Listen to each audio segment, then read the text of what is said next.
Good morning, everybody.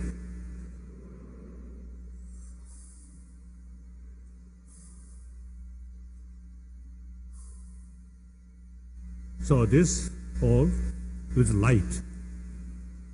So for me, it's much better. I can see the audience faces. Sometimes it's in dark. Oh, I cannot see the faces of the audience. And sometimes I feel I just talking to nobody. or something in the dark, or maybe talking to some ghost. And then say, all my sort of talk, not prepared, but spontaneous. So for that, seeing the audience face, then I felt something we are really talking to a human being. That of course, almost I think among the audience, nobody go to sleep. So if some cases, when I give some teaching, long hours, lectures, long hours, then some old people go to sleep. Then I felt, oh, no use to talk like that. So here, everybody used to see, usually, everybody very, very attentive. So I am very happy. This kind of arrangement is, I think, proper for me. Very good. And then also the Indian, the person who brought this hot water, Indian, you mentioned, from Karnataka. So Karnataka, a state where major portion of Tibetan settlers there, over 40,000, and also the biggest, some of the biggest sort of monastic institution built there. About 1,000, about I think nearly 10,000 monks and nuns is getting study. So I am very, very pleased. Then I always describe myself as a messenger of India. There are some reasons. Firstly, I am Buddhist. Buddhism comes from India. And particularly, we are the student of the Nalanda tradition. I think 1st century, then next, I think 7th, 8th centuries, the Nalanda institution remain, I think, best sort of learning center. Buddhist study, and perhaps at that time some other Indian academic subject like that. So actually, you see, in Tibet, the person who introduced Buddhism in Tibet was one of the top master of that Nalanda institution in 8th century, Shantarakshita. So in my mind, certain sort of views, certain ideas, actually according these Nalanda masters sort of thought. So, and then my talk, compassion, love, is actually the real basis of non-violence. Non-violence is not out of the indifferent or no engagement or out of fear. No, that's not non-violence. Non-violence is respect others' right. And instead of harming, take serious concern about others' well-being. Then deliberately restrain harming other. That's non-violence. Non-violence is not just a mere absence of violence, but a certain sort of strong motivation and self-confidence. You see, there is opportunity to harm, yet restrain, because respect their right and consider they also just like ourselves. So that's non-violence. So the non-violence is 1,000 years old India's tradition. Then second, my sort of commitment is promotion of religious harmony. That also India's tradition. India, I think more than 2,000 years, almost 3,000 years, the different religion, different sort of tradition, is grown within India. So India's own homegrown different religious tradition live together. And then eventually tradition from outside India, like Christianity, Judaism. I think earlier, perhaps I think at the same time, also the Zoroastrian from Persia, the Parsi population. Now in India, very few, about 100,000, but settled very well. You see, they carry their tradition, 1,000 years, like that. So then Islam, all these, you see, they not homegrown religion, but come from outside, but equally remain was lived in India, so equally. So religious sort of pluralism, 1,000 years, you see, India practiced there. So I often is telling my Indian friend, the ahimsa, based on compassion, or non-violence based on compassion, then religious harmony. These two things are India's tradition. Now that still, of course, occasionally, some pocket, you see, some problems of fighting due to religious sort of belief and some other sort of negative things there. But overall picture of India, still these two traditions very much alive. So therefore, I consider myself, when I visit different places, talk with people, perhaps some people may feel, oh, these sort of nice idea is come from Dalai Lama's brain. No, these are 1,000-year-old India's tradition. So some Indians a little bit stupid, but basically India is a really wonderful nation. So I'm proud, you see, to consider myself as a messenger of India. Like that. So in any way, so I'm very happy, you see, be here and talk, share with people. Now at the beginning,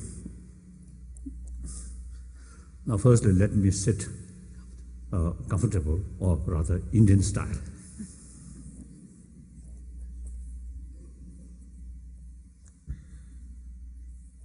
And usually I just say, because of chapel service. Slippers. Slipper.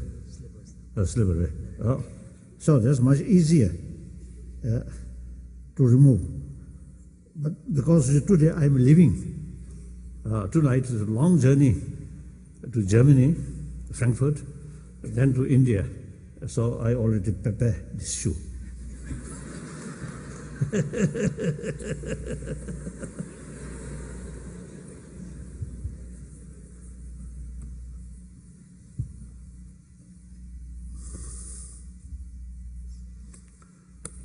Now comfortable.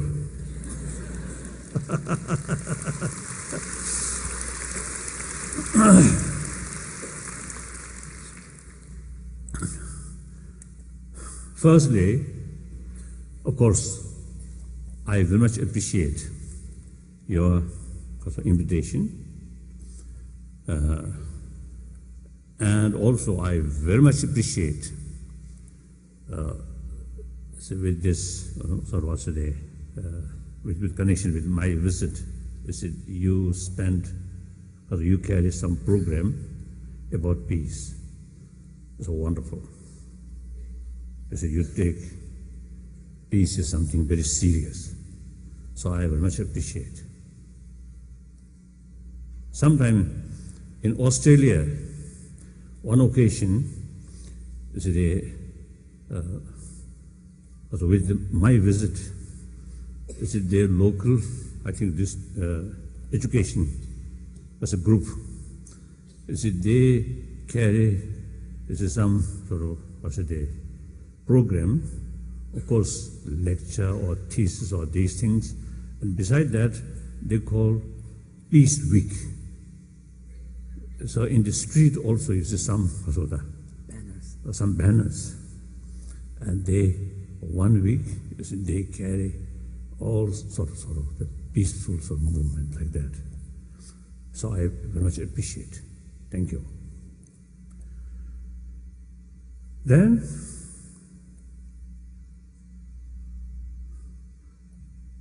whenever I talk, I always make clear. Speaker here, nothing special, nothing stranger, just one human being. And to me, the audience also is the same human brothers, sisters, no differences. Of course, different language, different culture, different races. These are secondary. Fundamentally, we are human beings.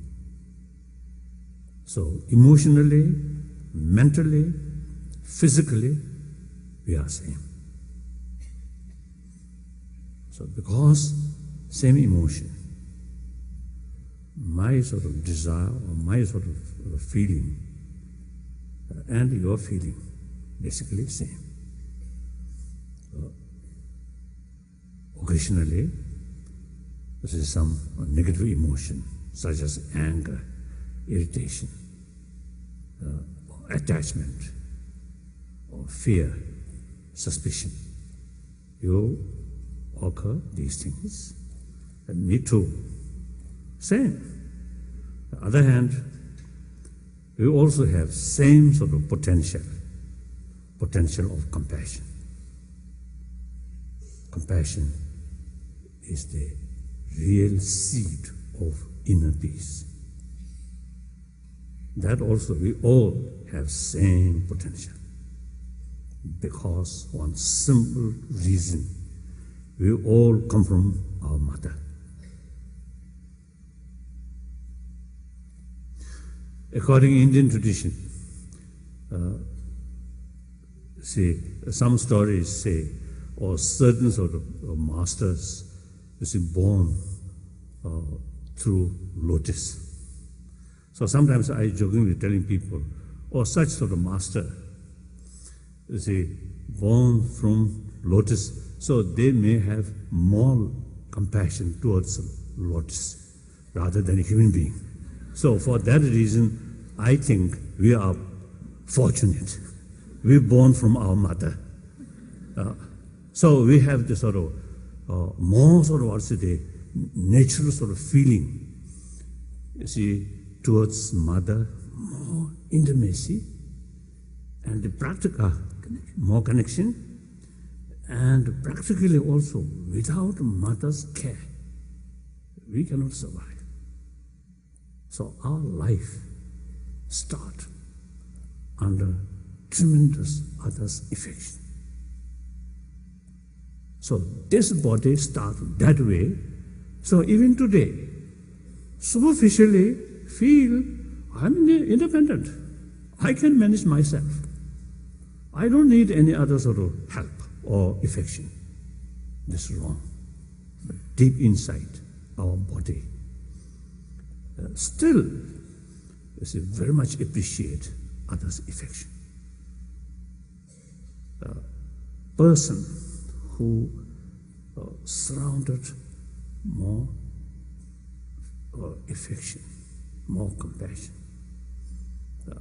then body function was much better, much healthier. Mental function also much better.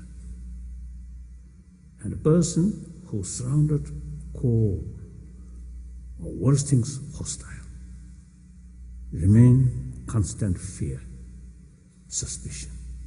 Very bad for our health, very bad for our mind. So, because our life starts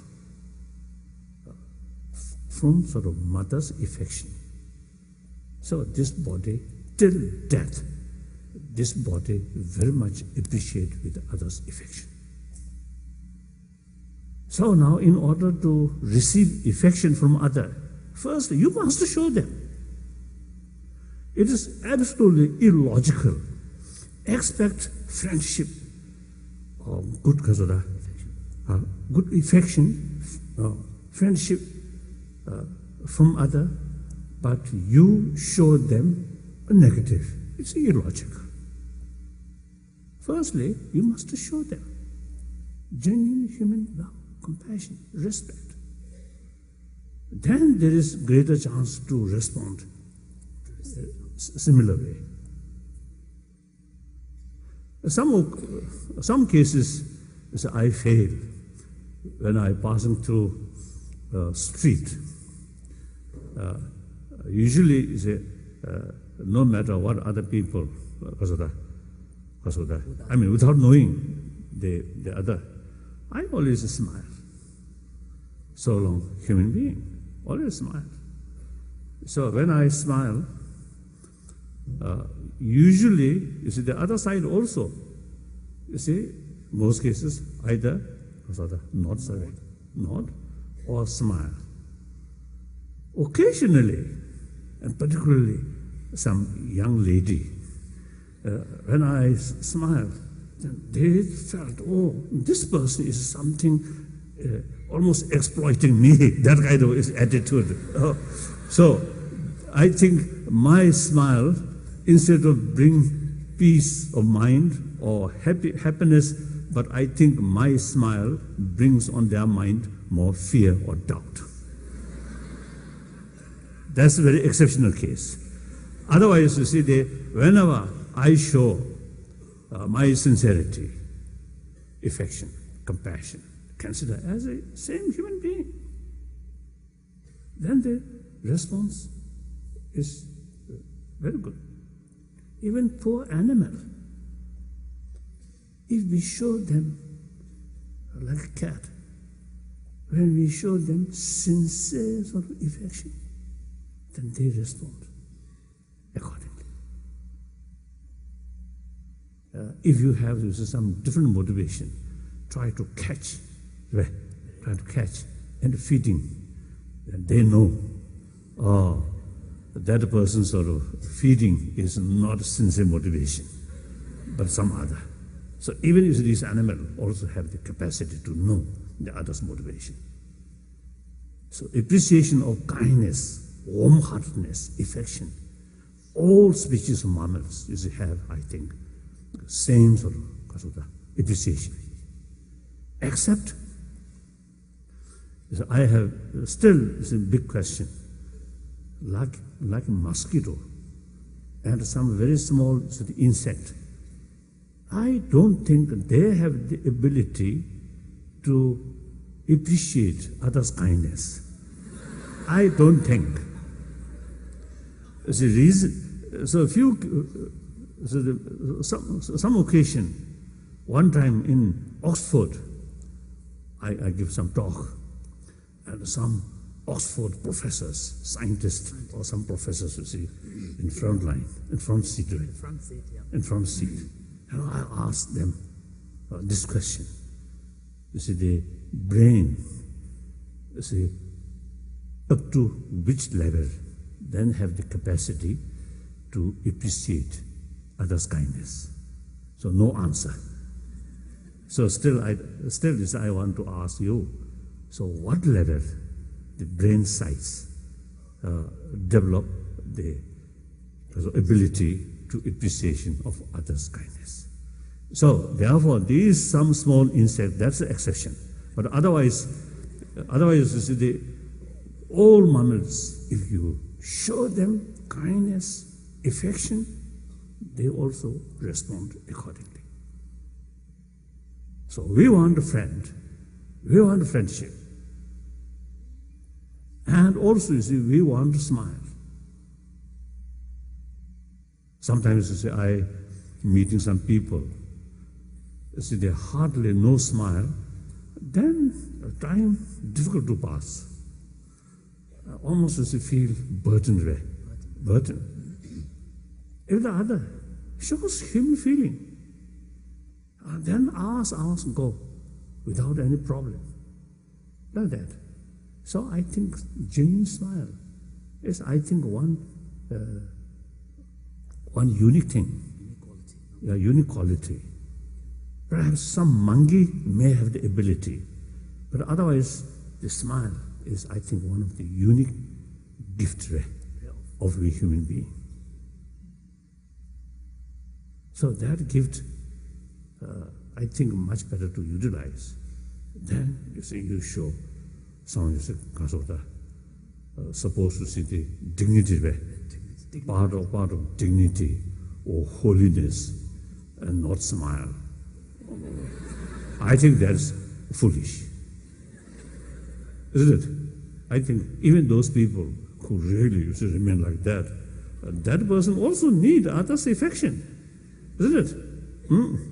So like that, in any way, smile is some of our unique thing. How to bring smile. Oh, of course, there are different varieties of smile. Some sarcastic smile, isn't it? Some diplomatic smile. These smiles bring, instead of sort of satisfaction or joyful, but even suspicion or doubt or fear. So genuine smile, that is really very nice, genuine smile, without any expectation, like that. Oh, what was that? So, compassion from our birth, from our mother, we all have that same experience. So that means we all have same potential to develop more, more stable, compassionate heart. Now here, compassion, when I use the compassion, firstly, I think you should know the compassion, sometimes usually it's some sort of understanding compassion, some kind of pityness, some person or some animal passing through painful experience, then some kind of feeling or concern. But at that time, that concern, you a little bit superior, and the other one inferior. Then some kind of a sense of concern. That's pity, not that. Genuine sort of compassion, sense of concern with respect, and recognize equal right. My right, their right. I have the right to overcome suffering. They also have the right to overcome suffering. So, with basis of that understanding, and develop sense of concern. Now here, again, I think two levels.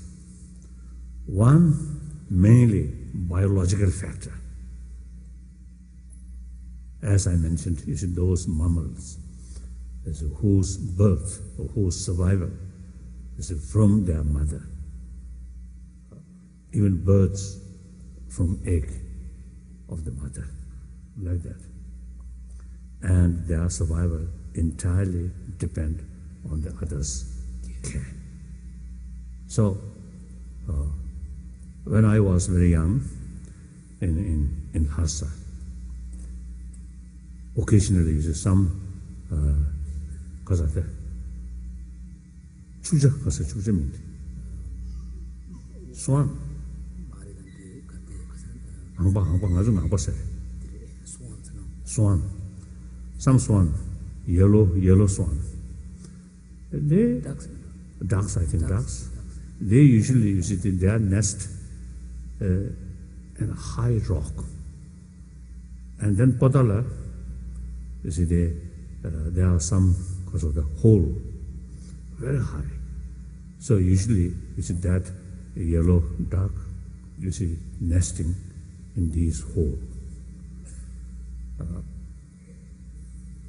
I also noticed in Ladakh the same duck, and also the same pattern. They nesting in a very high rock, mountain. Geese, then geese on. I don't know. So they very yellow color. So sometimes we Tibetans refer them the reincarnation of monk, previous monk, but a little bit sort of naughty. So next life a bird, but still yellow bird.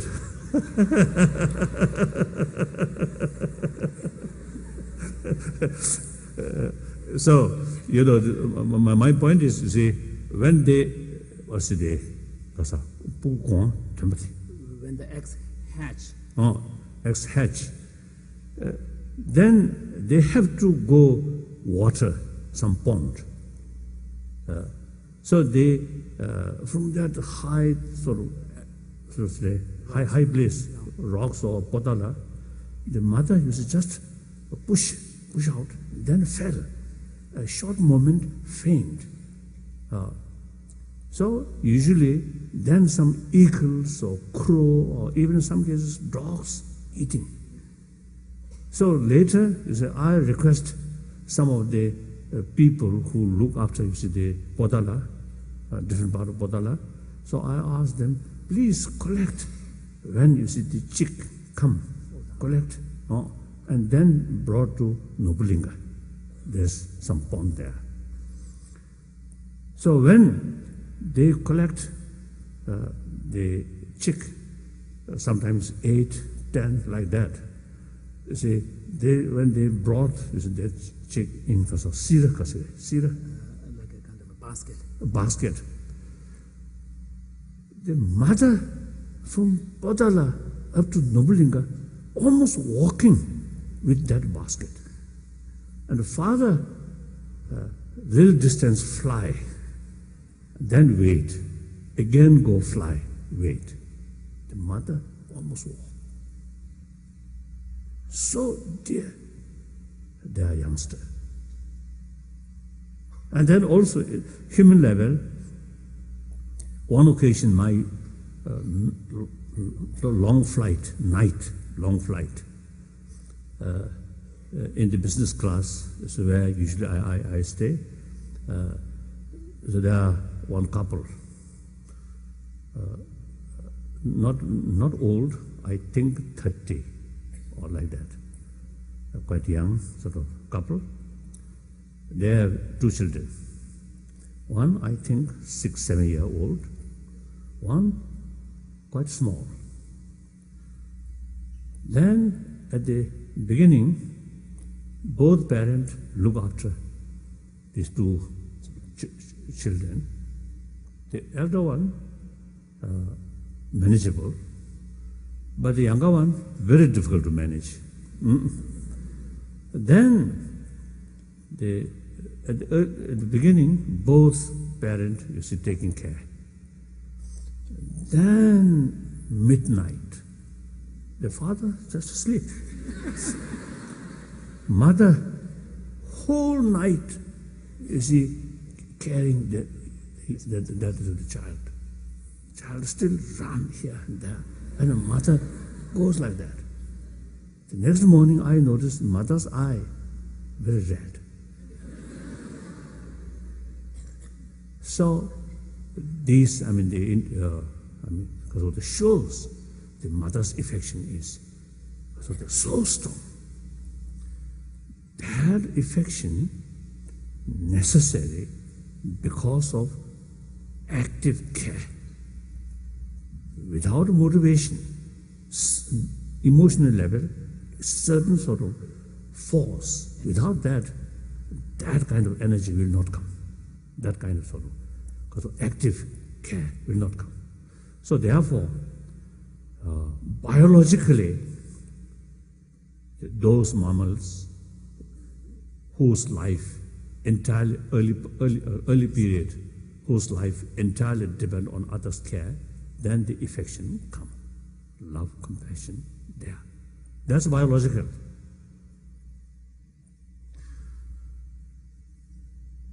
Then second level, using that as a seed or basis, then utilize our awareness, reasoning, our intelligence. So how nice that kind of affection, that kind of compassion, how useful.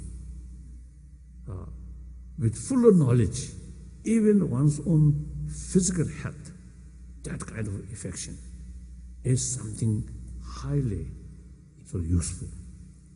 So knowing these things, and then family level or community level, even the global level, many man-made disaster actually happen because of lack of that. So therefore, now here I think the topic, compassion, is a pillar of the world peace. So the genuine peace must come through inner peace. Without inner peace, genuine, lasting world peace is impossible. Sometimes it's peace temporarily out of fear. Sometimes happen, but that's not real peace. During Cold War, the nuclear weapons, both sides ready to shoot, and because of fear, and what do you call deterrence, you see, brings some peace, but that peace out of fear, not genuine peace. But genuine peace must develop out of compassion, out of love. So love and compassion brings inner peace. So through inner peace, genuine lasting world peace is can be achieved. So in any way, compassion, one level, as a biological. The second level, out of awareness, out of reasoning. That means with help of human intelligence, they'll further develop human compassion. Now here are big differences. The first level of compassion is very limited and also biased and oriented to others' attitude. So that kind of compassion can go only your friend. Those people who kind to you. And that kind of limited, biased compassion is you cannot extend towards your enemy or neutral people. Particularly enemy, instead of compassion, but wishing something bad for them, or anger. So now, through using our intelligence, reasoning, and awareness, benefit of compassion, or necessity of that compassion because of every aspect, then deliberately try to further develop, extend. Now that not oriented others' attitude, but rather person. In case of human being, towards the person. Animal aspect is a disregard their appearance or their attitude, but keep genuine sense of concern for their well-being. So that's unbiased. And also not mixed with attachment. Attachment towards your friend. Attachment cannot go towards your enemy. So the second level of compassion is unbiased and also objective. The previous one, this person very kind to me, so I love them. But second level of love is even enemy, very harming to you, very negative to you. However, these also human being, a human case, human being or sentient being, so they also deserve love. And also with knowing when enemy created some irritation, anger, even increasing that irritation. When other one, you see, irritated to you, if you try to deliberately keep compassion to them, then, you see, your own mental level will not cause of that much agitation, even agitated at the initially. But remember, these also human beings, how ignorance, how sort of also pity. Then you see your mental side much more calm. You gain much benefit. Because of others' attitude, if you lose anger, hatred, that anger, hatred itself will not harm on them. But immediately, hatred, anger immediately destroy your inner peace. And days and weeks go continuously, very bad for our health. So knowing these things, deliberately try to keep compassion towards your troublemaker. That we human being can do. The other species of mammals, they cannot do that. So that's one human sort of greatness. So our unique sort of good thing. So that, I think all major religious tradition, you see, talks about love and compassion. I think that level. So more precise sort of, because analyze, then there are variety of love, compassion. So basically, I think all, now for example, according theistic religion, one time, my Muslim friend, you see, he mentioned to me, a Muslim, a genuine Muslim practitioner, you see, must extend love towards entire creature of God, Allah. So there's a reason. So same creator, the entire human being and entire sort of world, according to that belief, created by God, one source. So God must be some reason to create these things. And our enemy also created by God, there must be some reason. So therefore, obviously, God also taught us practice of love and practice of love and compassion, forgiveness. So in order to practice of practice of forgiveness and tolerance, we need some people who create some problems. So God deliberately created that. So you see, thinking that way, you can extend genuine love, respect towards your enemy. These also is deliberately created by God. And then non-theistic, of course, the law of causality. If you do something good, good result will come to you, to oneself. If you harm other people, the bad result you have to face. So, By nature, we want good thing. Do not want bad thing or suffering. So if you commit harming other, you committed the causes or conditions of suffering. So since we do not want suffering, so we must avoid the causes or conditions of the suffering. So knowing that, then deliberately, you see, they try to reduce anger, hatred towards troublemaker. So once we develop genuine compassion, genuine karuna towards our enemy, then you really develop real inner strength, inner peace. So there are two levels of compassion. So now, these, as I mentioned earlier, universal. Religious people or non-believer, say, we have same sort of potential and same capacity. Only sort of, only thing is, we have to know these things, and we must pay more attention about our inner value.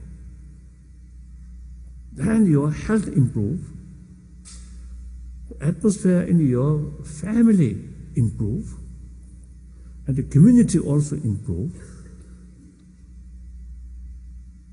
As I mentioned earlier, world peace through inner peace first start individual level. Not without making effort or start from one individual. World peace from sky, impossible. From United Nations, impossible. So peace must start. Peace must built by people. People means combination of individual. So start individual. So I start as much as I can, according to this Indian tradition, non-violence, based on compassion and religious harmony. I can make some contribution. So similarly here, perhaps I have a few thousand people here, each individual, try to develop inner peace. Just, you see, using our awareness or our intelligence, and then examine our neighbors, those neighbors who often, you see, quarrel, anger, or jealousy, they never get peace. Those family, very close and compassionate, their family much happier. And particularly those children in a family where parents always quarrel, always accuse each other, blame each other, and bad face, the children suffer most. The other family, really full of compassionate sort of atmosphere, their children, their physical growth much better, their study much better. So these are, we do not need to study for complicated philosophy. Just look, examine objectively. And then most important, scientists, now particularly medical scientists, now they begin to realize for physical health, reduce blood pressure, and reduce stress, anxiety, fear. These are much depend on our outlook, or our emotion. So here they now begin to realize more calm mind is very, very important. In order to develop or create calm mind, not thinking, thinking fully alert our mind, and at the same time, calm mind. now the point. Usually, you see, in order to develop calm mind, we just forget the problem and take some holiday or picnic, a short moment, 1 week, you see, forget, and alcohol, or just you see, seeing some pictures or some place, some sports. When you return your home, or feel very, then something, Feeling down. Feeling down. There's a Tibetan expression saying that as if the sun is set. No, go outside, a few hours, oh, very joyful. Then look, time, now return to home or office, then feel a little dark. So that's unwise. That's very temporary method. Wise method is look the problem itself. Develop positive attitude. The more problem, you feel good, more challenge, better opportunity to practice, to show my inner strength. Isn't it? Then no need holiday, no need picnic, isn't it? And then here also is I want to share with you, I think usually, and particularly those materialistic sort of society, I think you just seeking mental joyfulness out of through sensorial way. Seeing some play or including television, and through eye sensory, seeing sensory, brings some satisfaction. And music through ear sensory brings some satisfaction. And taste and smell. Including, I think, sex. You see, through sensorial level, brings some inner satisfaction. So these sins, you see, that kind of sort of inner sort of joyfulness entirely depend on external means. Very temporary. Other hand, thinking reality and thinking about compassion, more familiarization, meditation. Meditation means familiarization. Of course, meditation, there are variety of different kinds. One we call samadhi, single-pointed mind, meditation. Another, analytical meditation. For me, that's much effective. Of course, firstly, single-pointed mind, not easy to achieve. And for me, my excuse is I have no time to practice that. So that's my excuse. But I really wish, you see, to spend at least 1 year, 2 years, because of secluded area, completely isolated, then single practice of single-pointed mind. That also, there's no guarantee whether I can achieve or not. So you see, for me, analytical meditation is very useful. As soon as I wake up in early morning, usually I got up 3:30. So wake up, as soon as I wake up, as a Buddhist monk, I recite one shloka, Nagarjuna's word, praising to Buddha. I recite that, and then making shape of my mind. Rest of the day, my mind should be meaningful, meaningful thinking, and a meaningful life. And as a practitioner of altruism, from early morning, dedicate my body, speech, mind, well-being to others. Because 사선 좋은 전부터 나가신도 따와요. 선제법도 매워요. 나만이 주시한 쇼트. For example, reflecting upon the sentiments expressed in the great Indian classics like Shantideva's text, where he says that just as the great elements of the nature, such as earth, water, and so on, may I be of service to all beings and to be utilized by all beings in whatever way they wish. So, the former president of India, Abdul Kalam, a Muslim, great scientist, he very fond of these verses.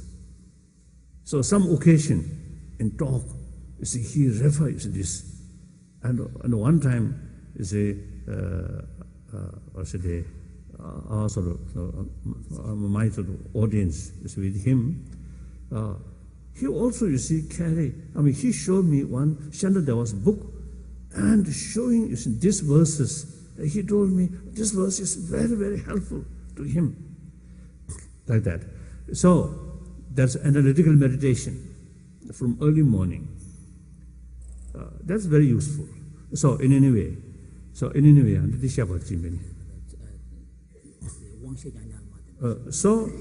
through training of mind, mainly analytical meditation, knowing the reality, knowing the fact, and from the fact, from the reality, what's best way to bring inner peace,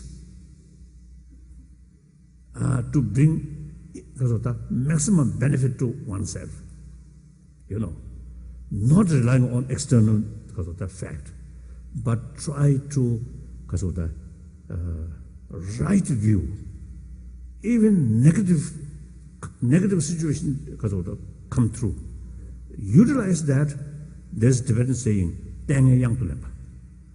there's an expression in Tibetan tradition which says, turning adversities into precious opportunities. Now one example. Now last 50 years, we become refugee, now homeless. But if we look only that angle, then more sort of frustration, more worry, sadness. But if you look from another angle, that sort of difficult sort of situation also brings some new opportunity. Now, for example, after I come to India, new opportunity, meeting with variety of people from different traditions and also different professions, and particularly scientists, and a variety of people. And me personally, when I was in Tibet, I have to follow more protocol or formality. But I don't like that. From childhood, I really don't like that. So after I got India, refugee, then I really got some kind of freedom. I don't care these formality, these things. So sometimes I think some Japanese friend, so at the beginning they rather it's a very formal way. Then I immediately start some jobs, some jokes that chop good. Then they are sort of kind of icy sort of face, then melted. So it is much better, isn't it? We are human beings after all. This is nothing. This is kasuta. I think too much formality also in a way part of hypocrisy. Isn't it? It is hypocrisy, a kind of lie. So be honest, truthful. You must show your nature and receive their nature. Some kind of sort of formality is actually additional barrier. Remove that, then you can see human to human. Much better, isn't it? Like that way. So in any way, so through inner peace, not relying on sensorial medium, Stimulus. stimulus, then that inner joyfulness is much stronger. That really brings inner strength. So through that way, then you can be much sort of stronger face challenge. If you too much rely on sensorial, then some positive things come, happy. Negative things come, unhappy. Not relying on external thing, but relying on your own good quality, inner value, then that joyfulness really will lasting joyful. And that really getting inner strength, self-confidence. And through that way, you can conduct honestly, transparently. So these are, I think sometimes animals better than you human being. We're too much sort of clever here. So that creates our own self-create cocoon. Then eventually you feel loneliness. Although billions of people there, but you feel just alone. Why? Your attitude is wrong. Your mental thinking is wrong. Like that. So now world peace, first start family level, and that also start individual level. So think oneself and change world. The initiative must come through individual. So ultimately, individual is the key factor. So that's all about my talk. Now some questions. Thank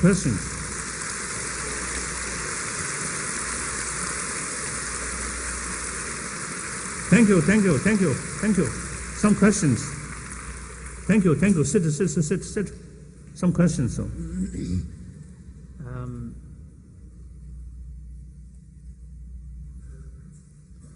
If time permits, after this written question, if time permits, I would like to get question from directly. If you see the some microphone there. Yes, start.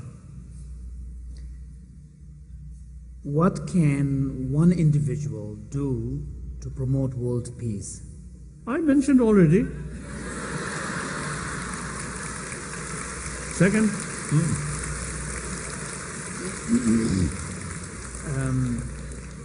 I think the simple thing is, without changing inner world, just you see shouting world peace. There's not much meaning. Or make some more disturbance for pitching, release pitching for world peace. Silly, no meaning. Do you believe that the world can ever become a truly peaceful place? I think possible. I think a possibility is there. I think much depends. The real troublemaker is a human being, not the millions of these different species of mammals or birds. Like even tiger, looks very terrible, but they, I think 1,000 years they remain like that. So more nature balance, like that. But we human beings, basically we are, as the vegetarian, suppose, is judge our teeth. Our teeth fit for vegetable, not as the killing animal. And our nails, not like tiger. This only for scratching. Not for you see catch something. So the other hand, you see these eagles there, eagles or hawks. By nature, they're equipped to kill other animals. And even small cat, they equipped that way. So these are the non-vegetarian. Rabbits, deers, these are vegetarian. So body equipment, we belongs vegetarian. So suppose we are very gentle, but it become most troublemaker on this planet, isn't it? I think so long we human beings remain on this planet, I think some form of trouble always there. So here now important is dialogue, spirit of dialogue. Peace does not mean no longer any conflict. Conflict there, bound to happen. Therefore we need peaceful resolution. Peaceful method. Dialogue. In order to carry real dialogue, the important element is respect the other and willing to listen their grievance. Then try to find mutually agreeable solution. That's the way of dialogue. So the problem there, till we human beings remain on this planet, some problem will remain. So we need some non-violent method, effective method. That's a proper method. Using force, you may solve some problem, but it creates another problem. So something like strong pill. It may work in some illness, but its side effect immense. So Iraq war, motivation is good. Oh, my dear friend President Bush, motivation is good, aim is good, but method is wrong. So now, there's so many complications now there. Like that.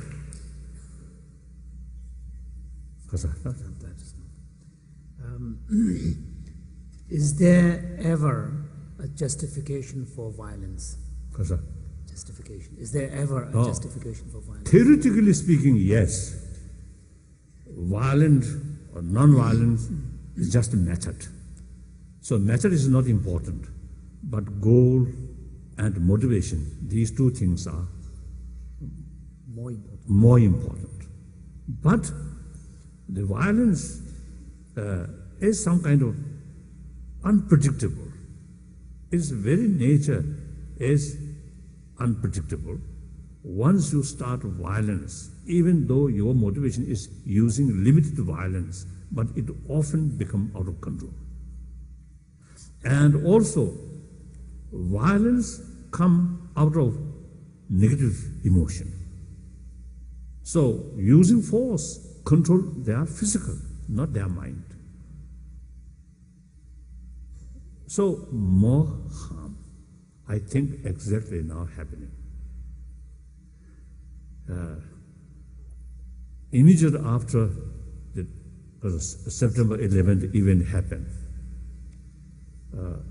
many occasions I expressed, or actually the 11th or 12th, I wrote a letter to President Bush as my close friend. So I expressed my sort of sadness and condolence, and also I mentioned, I hope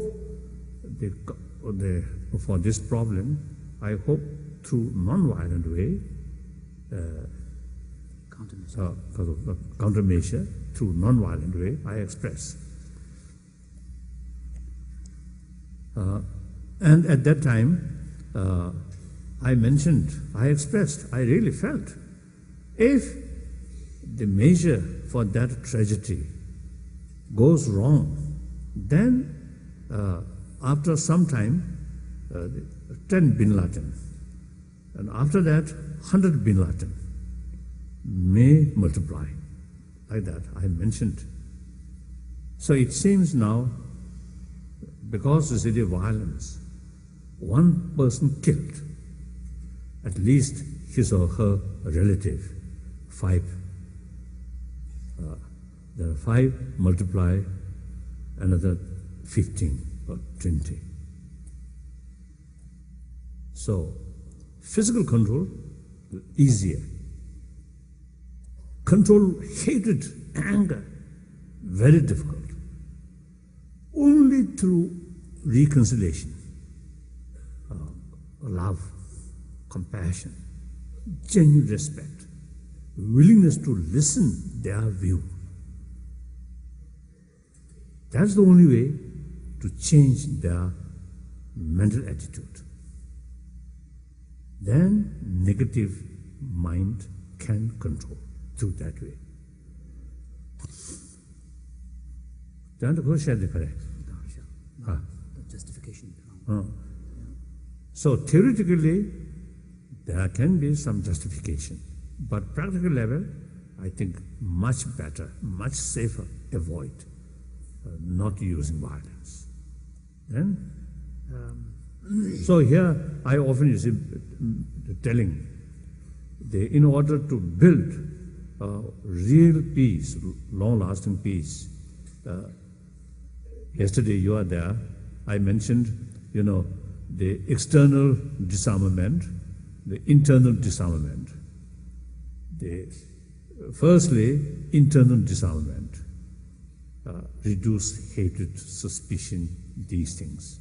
Then eventually, external disarmament, possible. Then, as I mentioned earlier, spirit of dialogue must promote, and through kindergarten, I think we should train our younger generation. The only appropriate method to solve problem is dialogue. That I think we must cultivate in their mind. Usually, when we face some challenge, our immediate response in our mind is how to solve this by force. That's a mistake. So whenever we saw some sort of dialogue, some conflict, our natural sort of response should be how to solve this through dialogue. So I often use it expressing the 20th century becomes century of violence, century of bloodshed. According to some historian, over 200 millions of people killed in that century. In war, including civil war, like that. But problems still remain there.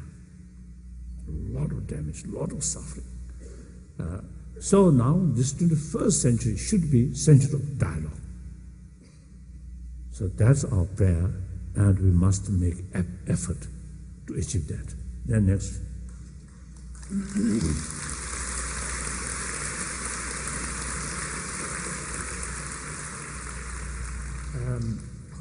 Do you believe the prophecies of the Mayan Indians in 2012?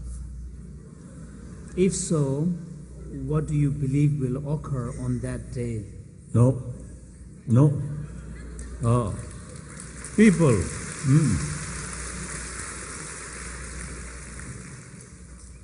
I think because some people describe me as all-knowing.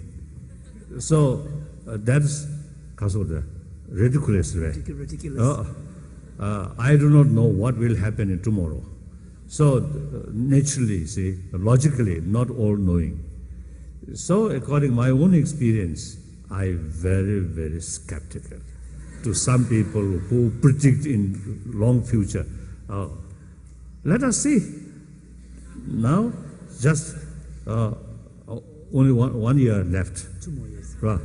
2 more years. 2 years. 2010, 2011. Then, if 2012 something happened, then of course we will develop more respect to that person. Now, if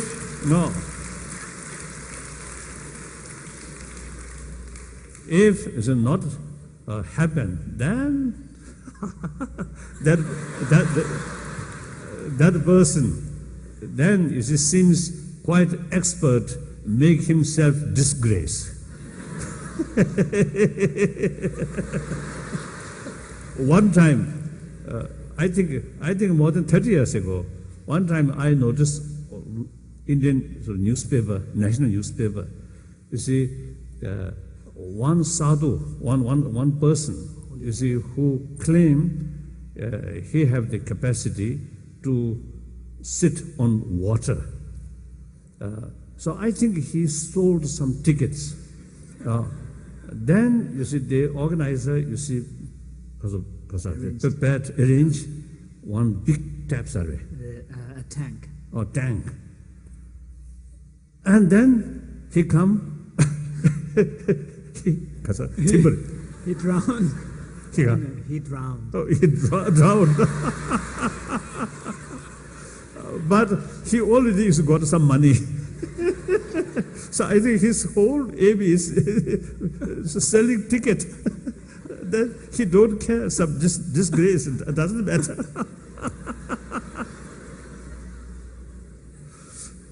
But some prediction, sometimes quite strange. So we need some explanation, these things.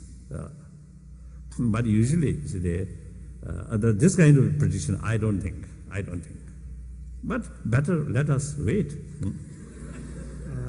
Final yes, question. final. What do you think that the emerging partnership between scientists and Buddhist scholars has to offer in terms of improving compassionate action in day-to-day life? I do one thing. Firstly, I must say, I must make distinction. Not Buddhism whole. Precisely, we must make, usually I make three parts. Buddhist science, Buddhist philosophy, Buddhist religion. So we are dealing with scientists, modern scientists, with Buddhist science. And to some extent, some cases, Buddhist concept, like quantum physics, the absence of independent existence, shunyata, patithasamuppada. You see these concepts. One Indian nuclear physicist, one time, you see, he expressed to me,